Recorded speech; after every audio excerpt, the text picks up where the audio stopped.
Aujourd'hui, je vais vous parler d'un nain qui a tué plus de gens que Poutine. Regardez ce visage gentil, doux et sympathique. C'est le docteur Fauci. Regardez bien.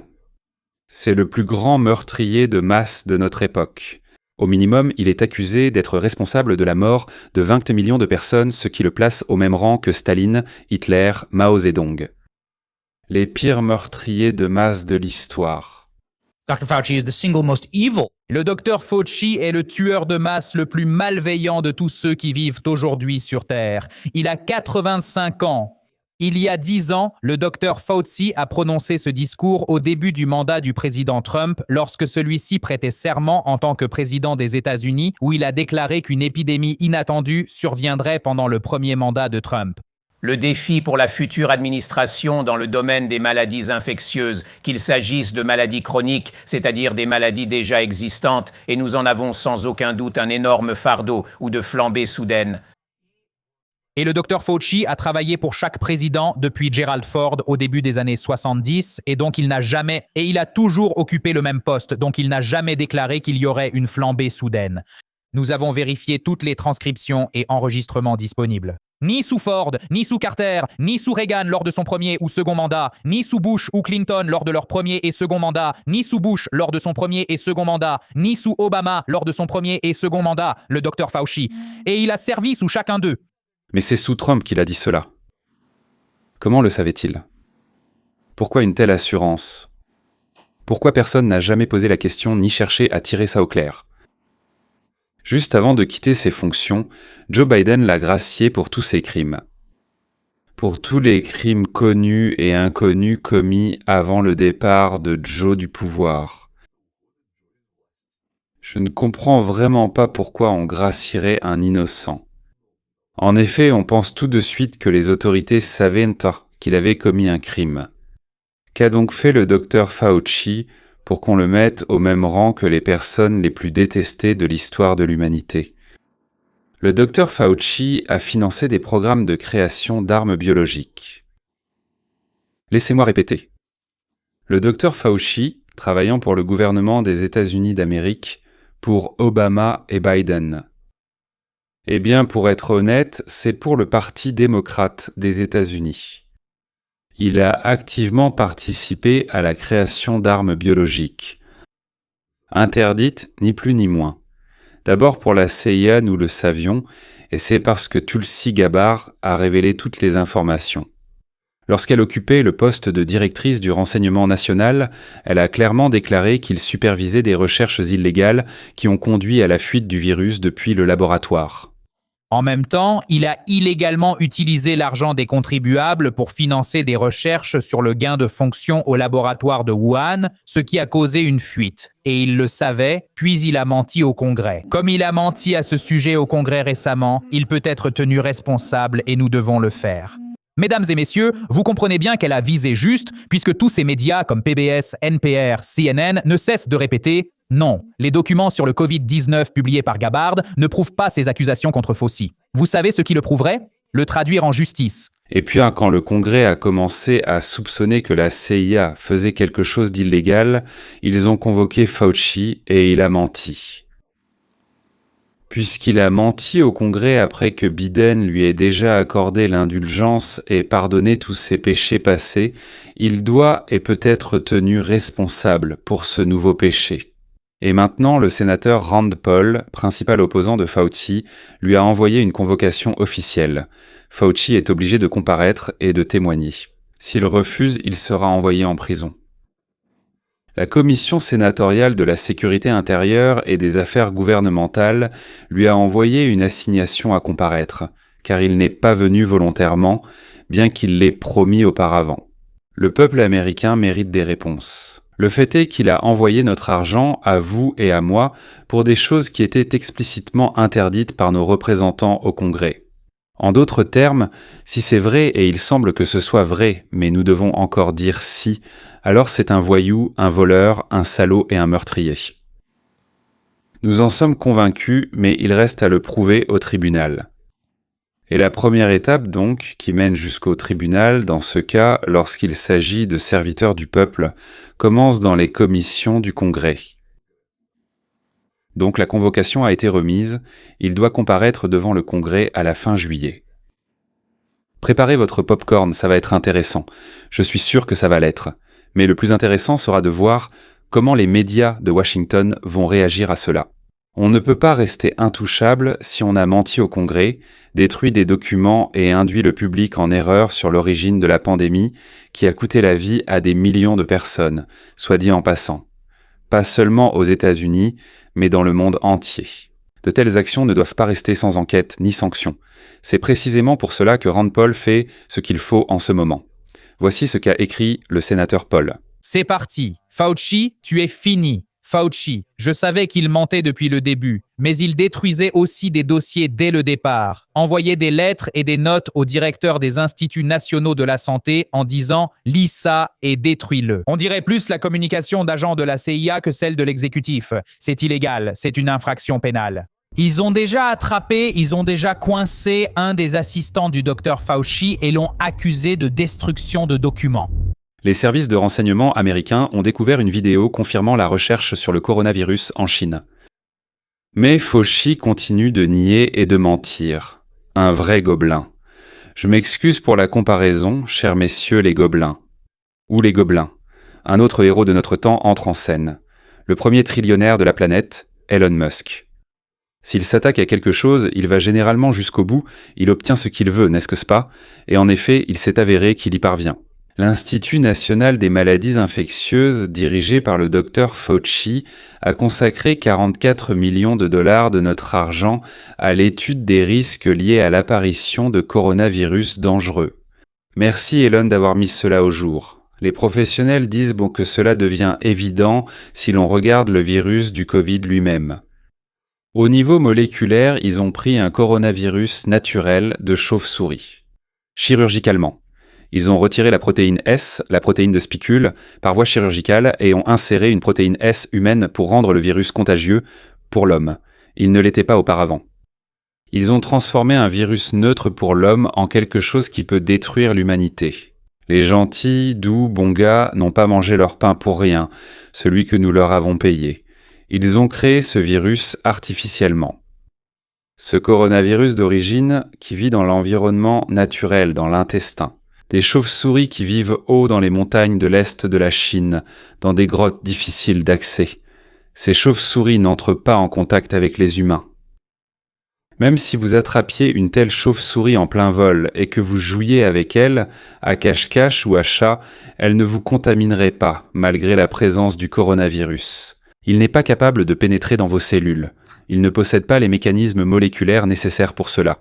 Vous vous lavez simplement les mains et continuez à vivre, sans être infecté par quoi que ce soit. Pour que le coronavirus devienne comme le Covid qui nous a tous frappés, il faut lui ajouter une structure moléculaire. Une protéine S spécifique. Ils ont créé ce virus précisément pour infecter qui? Nous, les humains. Ils ont travaillé longtemps et, au final, ils ont réussi. Bravo à eux. Ils ont créé quelque chose capable de tuer des millions de personnes sur Terre. Peut-être travaille-t-il sur quelque chose pouvant en tuer des milliards. Qu'il l'ait en libéré intentionnellement, accidentellement, ou dans le but d'influencer les élections aux États-Unis et de nuire à Trump, nous ne le savons pas. Nous avons des soupçons, n'est-ce pas? Excellent travail. Les recherches sur le gain de fonction, c'est comme ça que ça s'appelle, au laboratoire de Wuhan, ont très probablement conduit à l'apparition du Covid-19, la mort de millions de personnes et des pertes de plusieurs milliers de milliards. Et lui, personnellement. Le docteur Fauci a autorisé ces expériences malgré l'interdiction du Congrès. Et ensuite, il a menti à ce sujet devant le Congrès. Et Biden l'a couvert jusqu'au bout. C'est un exemple classique de dissimulation des faits. Voyons cela de plus près. Claudia Sheinbaum, c'est la présidente du pays voisin, le Mexique, a réagi à la fermeture de l'organisation par laquelle les fonds de recherche étaient acheminés. Claudia Sheinbaum a réagi positivement à la nouvelle de la fermeture prochaine de l'Agence américaine pour le développement international, déclarant « L'agence finançait l'opposition politique. L'agence et bien d'autres choses, à vrai dire, il vaudrait mieux qu'il soit fermé. » Même la communiste Claudia Sheinbaum en a eu assez de ce que faisaient les démocrates.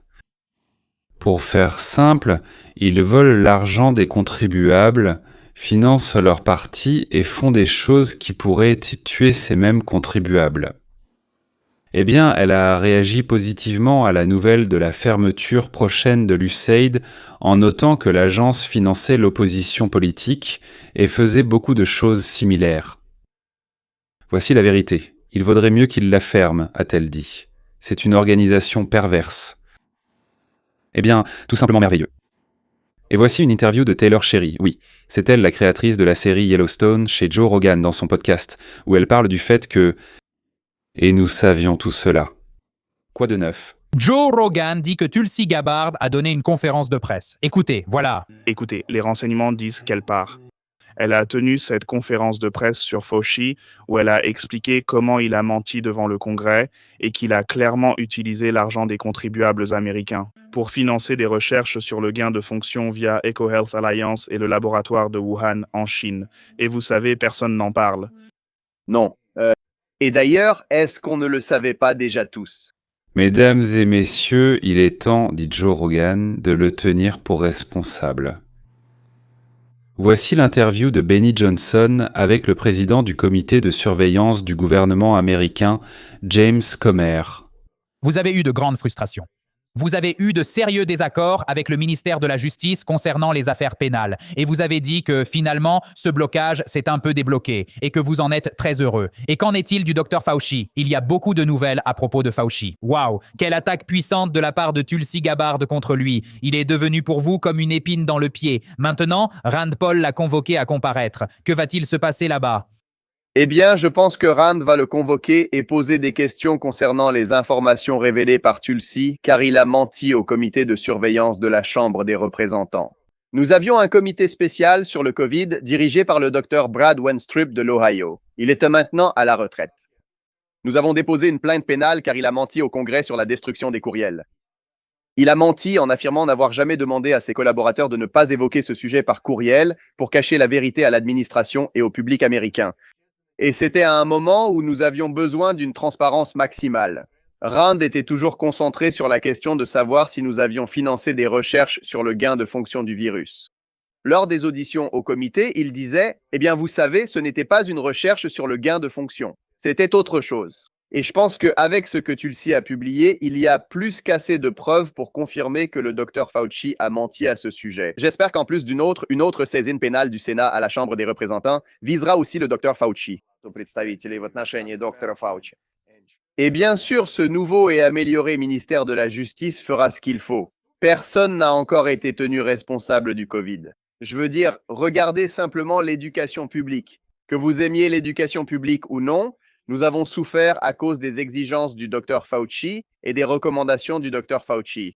En ce qui concerne l'éducation et la situation avec le Covid, nous avons vraiment souffert. Nous avons souffert à cause des demandes du Dr Fauci. Des jeunes sont morts du Covid.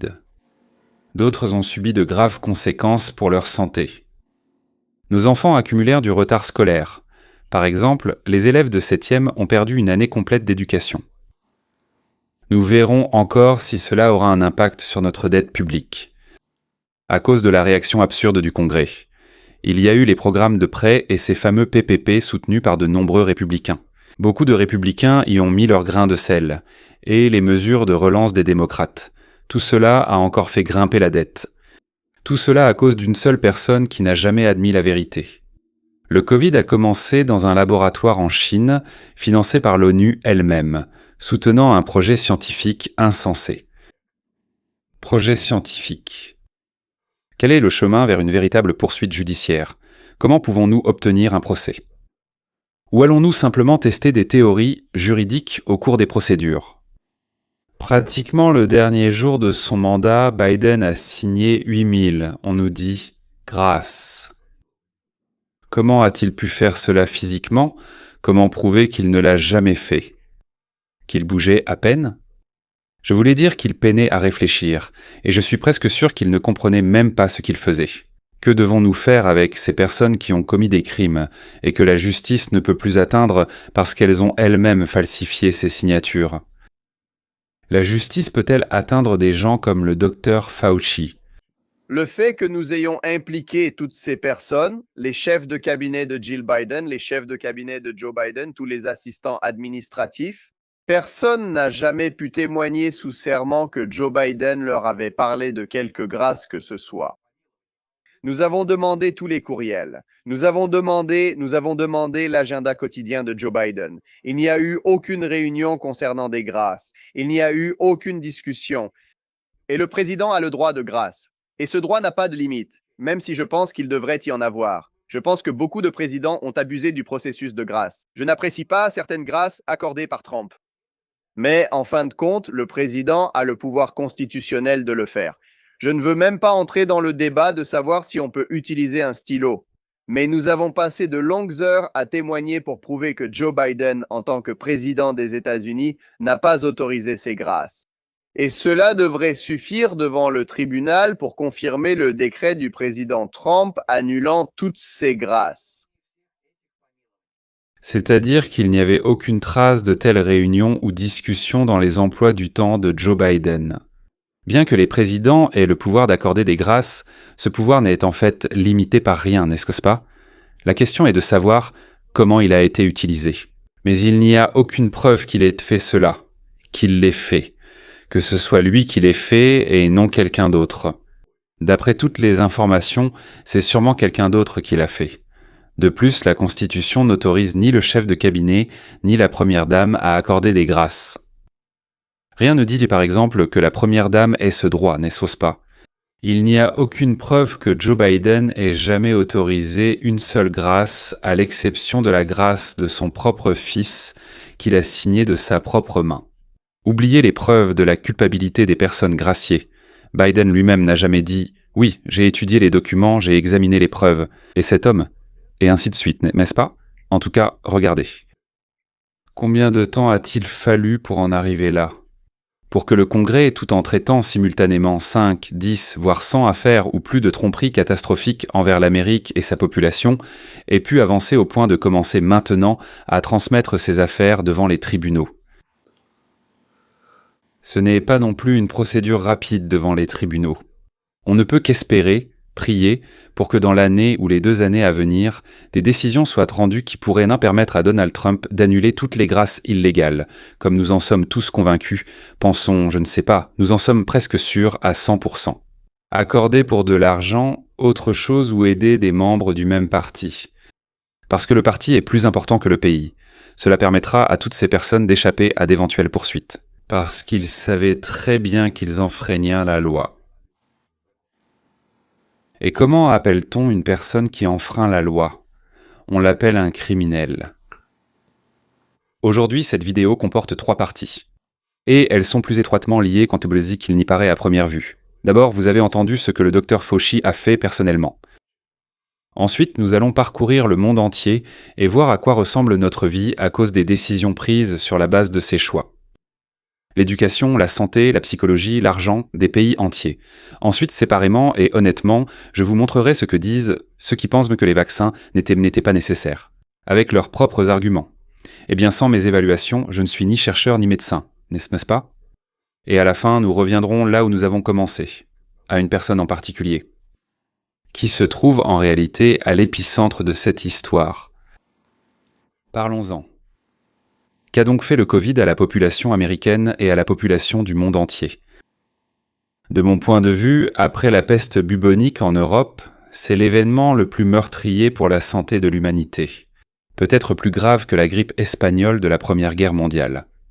Je vous parlerai plus tard des personnes assises à la même table sans masque. Ils riaient, ils fêtaient cet anniversaire, pendant ces mêmes jours et semaines où ils vivaient. Ils vous interdisèrent de dire adieu à vos parents mourants. Cela est documenté en photo et en vidéo. Vous allez le voir. Regardez ce qui s'est passé. Pas dans l'ordre, pas rangé, parce qu'en réalité, tout cela ne s'est pas passé de façon ordonnée. Tout cela a frappé l'humanité simultanément et de partout. Les restrictions. Les confinements, vous les connaissez. Écoles, restaurants, salles de sport et salons fermés. Interdiction des opérations non urgentes dans les hôpitaux. La formulation incluait aussi les tumeurs qui pouvaient attendre. Pour beaucoup, elles n'ont pas attendu. Interdiction des funérailles. Pas plus que quelques personnes. Interdiction de visiter les mourants dans les hôpitaux et maisons de retraite. Masques. Sous peine d'amende. Plus tard, des passeports vaccinaux devinrent obligatoires pour accéder au supermarché. Ou prendre l'avion. Et en Chine, on soudait les portes des appartements de l'extérieur, ou on les fermait à clé. On accrochait d'énormes cadenas pour que vous ne puissiez surtout pas sortir de là. New York, 25 mars 2020. Le gouverneur Cuomo signe un décret. Les maisons de retraite doivent accueillir des patients Covid, ce qui en fait des foyers de contamination. Là où vivent des gens, si jamais ils sont contaminés, c'est la chose la plus effrayante. Ils n'ont pas le droit de faire des tests dans les maisons de retraite. Donc, non seulement ils doivent accepter n'importe qui, tu n'as même pas le droit de savoir s'il a le Covid ou non. 9000 transferts, messieurs, plus de 9000 transferts de personnes atteintes du Covid vers les hôpitaux. L'État sous-estime ensuite le nombre de décès. Ils disent d'un tiers seulement. Nous avons sous-estimé d'un tiers seulement. Juste d'un tiers. L'assistante du gouverneur l'admet sur un enregistrement audio. Les données ont été cachées par Scientology parce qu'ils avaient la peur qu'elles soient utilisées à des fins politiques. En fait, ils avaient des peurs d'aller en prison. Ils craignaient que les enfants découvrent qu'on a laissé mourir leurs parents et viennent les tuer. Nombre officiel de décès en maison de retraite à New York durant la pandémie. Le chiffre officiel, 13 à 16 000 personnes. Eh bien, messieurs, connaissant nos salauds, je dirais ceci, 32 000 au minimum. Au même moment, au Royaume-Uni, pour montrer que ce genre d'ordure n'existe pas qu'en Amérique. Massivement, sans le consentement des familles, sans parler au patient lui-même, on met une mention « ne pas réanimer » aux personnes âgées dans les maisons de retraite. Pourquoi ? Parce que tu es âgé. L'organisme de régulation d'État trouve au moins 508 cas et les qualifie de potentiellement illégaux. Qu'est-ce que c'est que ces décrets ? Qu'est-ce qu'un décret ? Et ces décisions, et une décision. Eh bien, nous allons vous laisser mourir si votre cœur lâche. Nous ne vous réanimerons pas si votre respiration s'arrête soudain. Nous ne vous réanimerons pas. Parce qu'ils sont vieux. Parce qu'ils sont âgés. Notre civilisation, toute notre civilisation est fondée sur autre chose. Et là, on dit, nous ne vous réanimerons pas. En Inde, ils ont découvert que 4 heures, c'est mortel. C'est le temps qu'ils ont donné au pays pour se préparer avant le confinement national. Ils ont instauré un confinement national. Et 100 millions de travailleurs et d'immigrés se sont retrouvés sans argent et sans moyens de transport. Messieurs, sans argent et sans moyens de transport. Ils ne pouvaient ni aller travailler, ni rentrer chez eux, nulle part, rien du tout. Sans argent ni moyens de transport, des dizaines de millions de personnes sont parties à pied vers chez elles. Certains ont marché plus de 1000 kilomètres. En Chine, eh bien, il n'y a vraiment pas de limite à l'ingéniosité humaine. Oui, c'est génial. Voilà pour cela, je ne sais même pas pourquoi. Donc la Chine. Donc l'endroit s'appelle Urumqi, un immeuble résidentiel est en feu. Un immeuble résidentiel est en feu. Des gens crient de là-bas, ils ne peuvent pas sortir, ils hurlent de toute leur force. Cela fait déjà 100 jours de confinement. Les entrées de l'immeuble sont bloquées par des barrières anti-Covid. Les camions de pompiers ne peuvent même pas s'en approcher. Les gens écrivent sur les réseaux sociaux. Ceux qui sont là écrivent « Sumtsuta, Setita Aneti, nous suffoquons, nous brûlons vifs ». Au Canada, le gouvernement gèle pour la première fois dans l'histoire du pays les comptes bancaires des citoyens sans décision de justice. Il les gèle et c'est tout. Mais pourquoi ? Ils ont protesté contre le Covid. C'est-à-dire comment ça ? Ils ont tout pris et fermé les comptes. Désormais, ils ne peuvent plus récupérer leur argent. Ils protestaient contre les mesures qui avaient été prises par le gouvernement canadien concernant le Covid. Ils protestaient. On les a privés de moyens de subsistance. On les a privés de nourriture. De tout le reste, à boire. Parlons de l'école. En 2 ans, les élèves de 4e ont perdu 2/3 de l'année en maths. Dans tous les États, sans exception. 20 ans de progrès ont été anéantis d'un seul coup. Les élèves de terminale en 2024 ont montré des résultats historiquement bas en mathématiques et en anglais. Autrement dit, même après 4 ans, il n'y a pas eu de rétablissement. Selon les calculs des économistes de Stanford, l'élève moyen a perdu environ 6% de ses revenus sur toute sa vie. Ce n'est pas un chiffre unique, mais une perte de productivité qui durera des décennies. Je ne souhaite pas approfondir ce sujet maintenant. 95% des élèves dans le monde ont été affectés par la fermeture des écoles. Messieurs, par ailleurs, la médecine. Rien qu'aux États-Unis, 4 millions de dépistages du cancer du sein ont été manqués. Savez-vous combien de personnes n'ont pas été diagnostiquées à temps et sont mortes à cause de cela? 4 millions pour le cancer colorectal, 1,5 million pour la prostate. Au moins 10 000 décès supplémentaires dus au cancer sur 10 ans, selon l'estimation de l'Institut national du cancer. Nouvelle étude, donc JAMA Oncology. 17 390 décès par cancer aux États-Unis durant les 2 premières années de la pandémie. Messieurs, le pire, ce sont les cancers du cerveau, du poumon et du pancréas. Au Canada, le modèle s'est prévu ainsi. Plus 21 000 décès supplémentaires dus au cancer en 10 ans. Autrement dit, il y en avait autant. Ensuite, donc, ils ont compté, ça a augmenté, puis c'est revenu à ce que c'était avant. Donc, il est clair qu'il s'agit de décès excédentaires pour une certaine raison. La seule raison qui existait, c'était justement la pandémie et la lutte contre celle-ci. Et cela sans compter les crises cardiaques, les AVC, pour lesquels les gens avaient tout simplement peur d'aller à l'hôpital, et les hôpitaux ne les acceptaient pas. 25% d'augmentation de l'anxiété et de la dépression dans le monde entier, rien que pour la première année. Autrement dit, les services psychiatriques ont été perturbés dans 93% des pays du monde. C'est à ce moment que l'aide était la plus nécessaire. Par perturbé, j'entends qu'ils refusaient, raccrochaient, fermaient les portes ou n'admettaient pas les gens. 12 500 milliards de dollars, rien que selon l'estimation du FMI. Donc de l'argent perdu.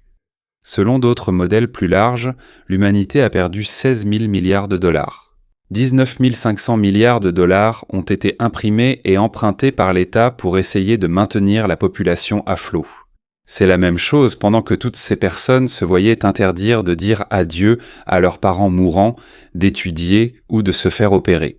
La présidente du Congrès, Nancy Pelosi, est allée sans masque se faire coiffer dans un salon fermé, alors qu'elle exigeait publiquement le port du masque de chaque Américain. Et elle disait que c'était un devoir patriotique pour chacun. Dès que la caméra s'éteignait, elle retirait son masque. Le gouverneur de Californie, Gavin Newsom, se rend à un dîner privé de 12 personnes dans le restaurant huppé The French Laundry. 350 $ par personne, sans masque, sans distanciation. Et 10 jours plus tard, il impose des restrictions aux Californiens ordinaires. Le maire de Denver, Michael Hancock, publie le matin un message. « Restez chez vous, ne voyagez pas. » pour Thanksgiving. Une demi-heure plus tard, il prend l'avion pour rejoindre sa famille dans le Mississippi. Le maire de San José s'excuse d'avoir réuni 8 personnes de 5 foyers différents, alors que sa propre règle n'en autorisait que 3.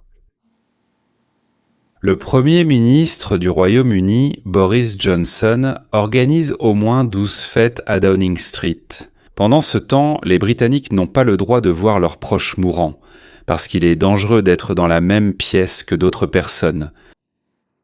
Mais il devient le premier Premier ministre en exercice reconnu coupable d'avoir enfreint la loi de son propre pays.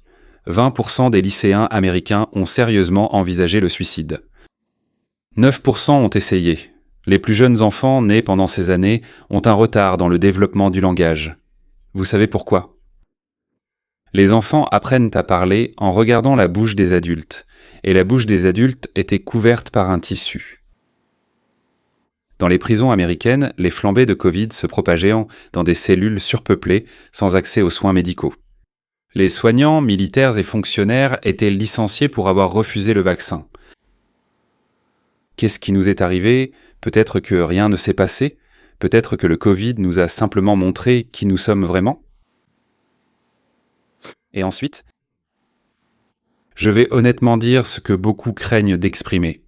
Et si au moins une partie de ceux qui critiquent les vaccins avaient raison, alors tout ce que vous venez d'entendre se transforme en quelque chose de bien plus effrayant qu'une simple erreur catastrophique. Attendez jusqu'à la fin. Voici ce qui importe pour nous, ceux qui regardent depuis la migration, Los Angeles, New York, Allemagne, Israël. Nous avons quitté des pays où le pouvoir n'assumait pas ses décisions, où la vérité était cachée des années et les coupables impunis. Et c'est précisément pour cela que nous devons reconnaître ici, en Amérique, en Grande-Bretagne, au Canada, le même schéma, seulement dans un autre décor. Si nous gardons le silence maintenant, nous trahirons précisément la leçon pour laquelle beaucoup d'entre nous sont partis autrefois. Il y en a aussi qui affirment que les vaccins n'étaient pas nécessaires et qu'ils n'ont fait qu'aggraver les règles. Alors tout cela se transforme simplement en un meurtre délibéré de millions de personnes dans le but d'obtenir soit un avantage financier, soit un avantage politique. Je vais maintenant vous donner des informations sur la position de ceux qui sont contre les vaccins.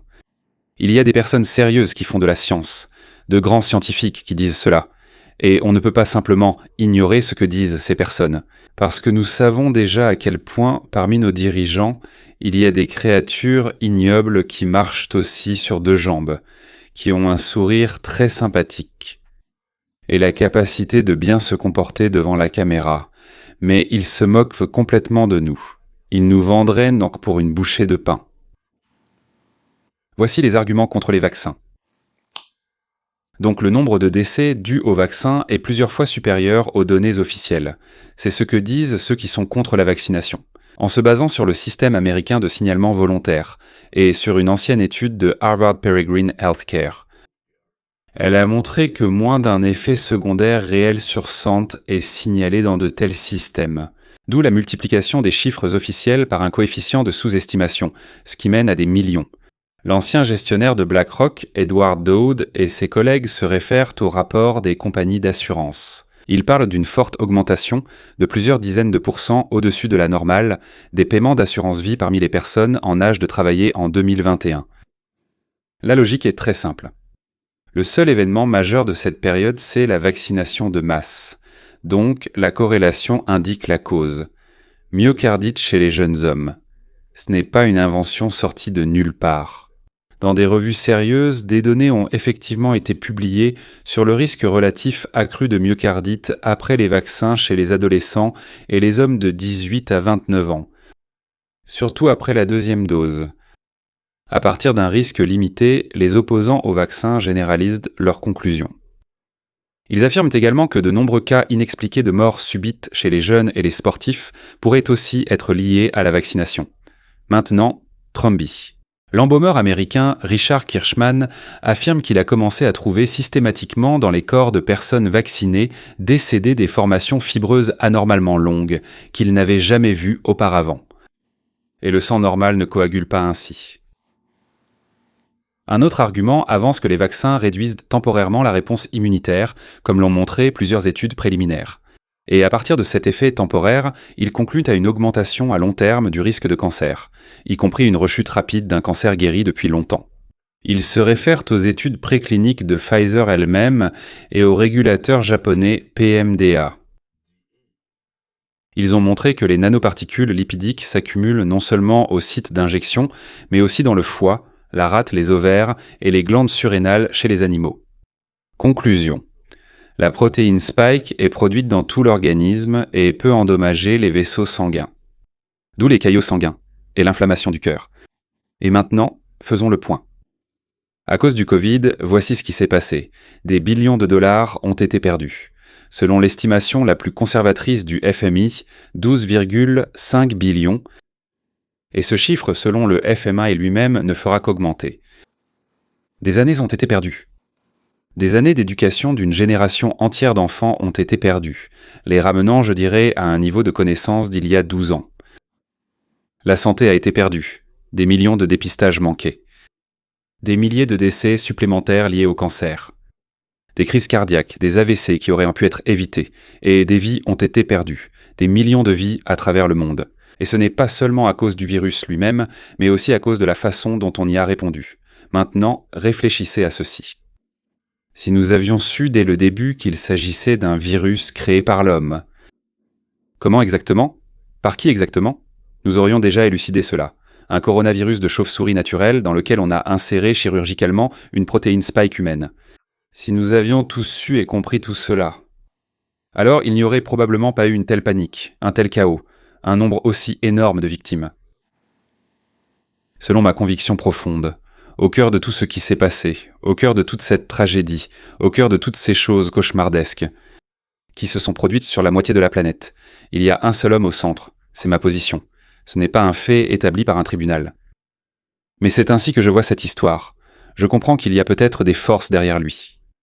J'admets que si la Chine avait été ouvertement accusée d'en être responsable, il aurait immédiatement, disons, parlé du rôle des États-Unis d'Amérique, que cela ne venait pas seulement de la Chine, mais aussi du Dr Fauci et de son financement. Je soupçonne que quelqu'un a ordonné sa libération dans le monde, sans prévenir personne. Quelqu'un a ordonné de se taire et d'attendre que l'Amérique aille mal, vraiment mal, pour que Trump ne soit pas réélu. Je pense que cette personne doit aussi être retrouvée et punie, si ses soupçons se confirment. Et pour commencer, à mon avis, il faut mettre le Dr Fauci sous les projecteurs et exposer complètement toute cette idée, toute son histoire, toute son activité, afin de soit confirmer officiellement ses accusations, soit les lever. Parce que peu importe qui se cache derrière lui, je suis convaincu qu'il a joué son rôle cauchemardesque et meurtrier. Comme je l'ai déjà dit, à mon avis, il est au niveau des pires tueurs et des salauds sanguinaires du XXe siècle. C'est tout pour aujourd'hui, mesdames et messieurs. Dès que de nouvelles informations apparaîtront, je vous en parlerai. Au revoir.